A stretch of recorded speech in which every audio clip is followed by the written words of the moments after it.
Bienvenue pour une nouvelle vidéo la MIF. Alors aujourd'hui je me suis décidé à faire des vidéos pour ceux qui hésitent à acheter leur premier véhicule, pour ceux qui viennent d'avoir leur permis. Alors moi aussi j'étais dans cette galère là, quand je venais d'avoir mon permis j'étais dans une galère, quelle voiture prendre? Alors j'ai décidé de faire plusieurs épisodes où je teste des véhicules et donner mon avis. Comme ça, si vous hésitez entre plusieurs modèles de véhicules, j'espère que je pourrai vous aider. Alors pour commencer l'épisode, je vais commencer par vous présenter mon propre véhicule. Vous le connaissez très bien, la Range Rover version Clio 2. Je vais commencer par vous présenter mon véhicule qui est la Renault Twingo 2 et je vais donner mon avis si ça vaut le coup ou pas d'investir dans ce véhicule-là.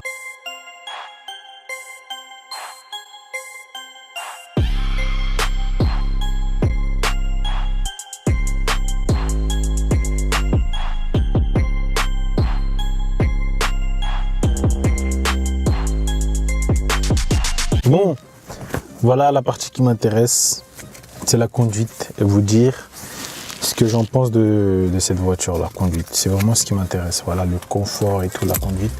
Parce que tout ce qui est à l'intérieur, tout ça, la mécanique et tout, ça m'intéresse pas trop parce que je vais pas vous mentir, je m'y connais pas. Donc voilà, pour démarrer, c'est ici logique, hein.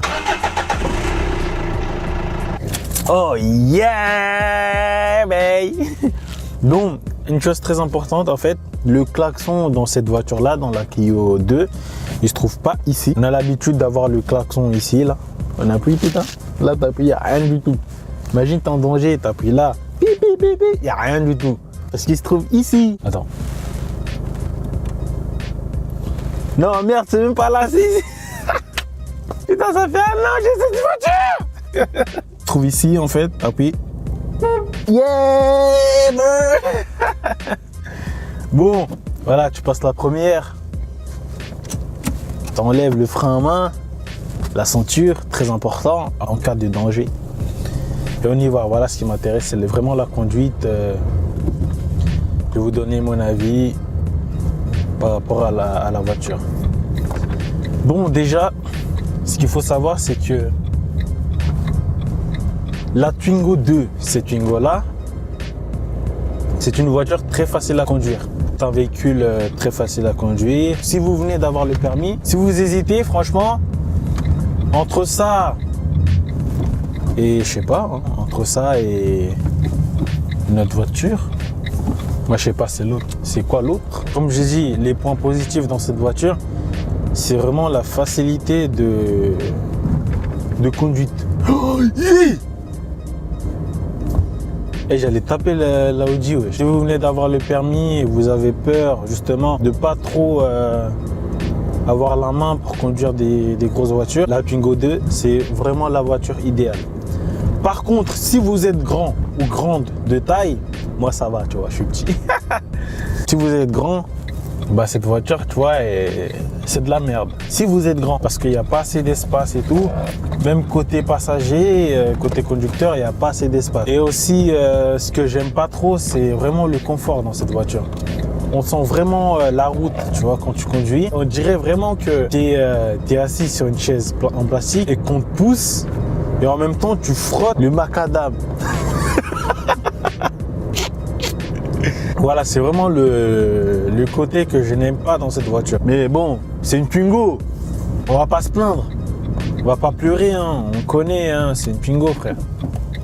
C'est pas une Mercedes. Voilà. Et après, pour le prix, c'est une voiture en occasion qui peut, en bon état, je parle, en bon état, qui peut aller de 2000 € jusqu'à 5000. Moi personnellement, j'ai acheté la mienne dans un garage à 3007 et elle avait 119 000 km.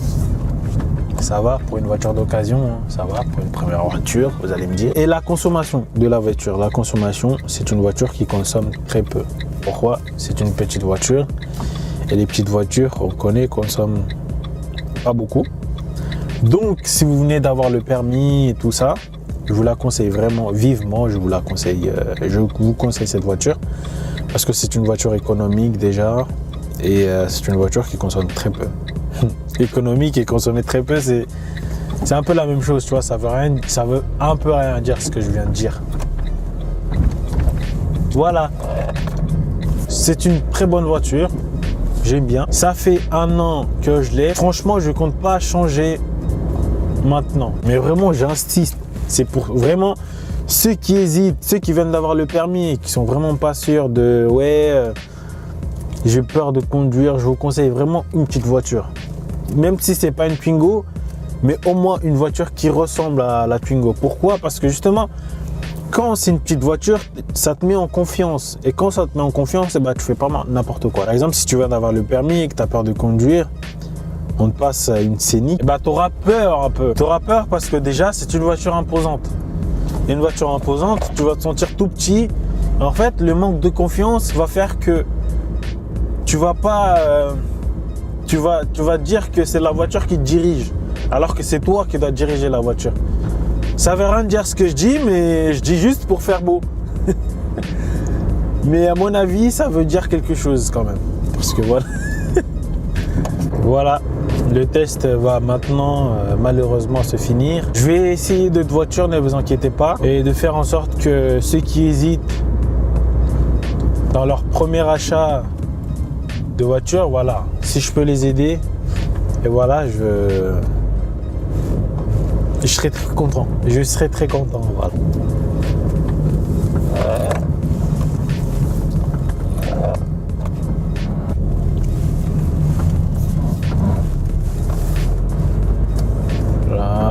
Voilà, nous sommes arrivés à la fin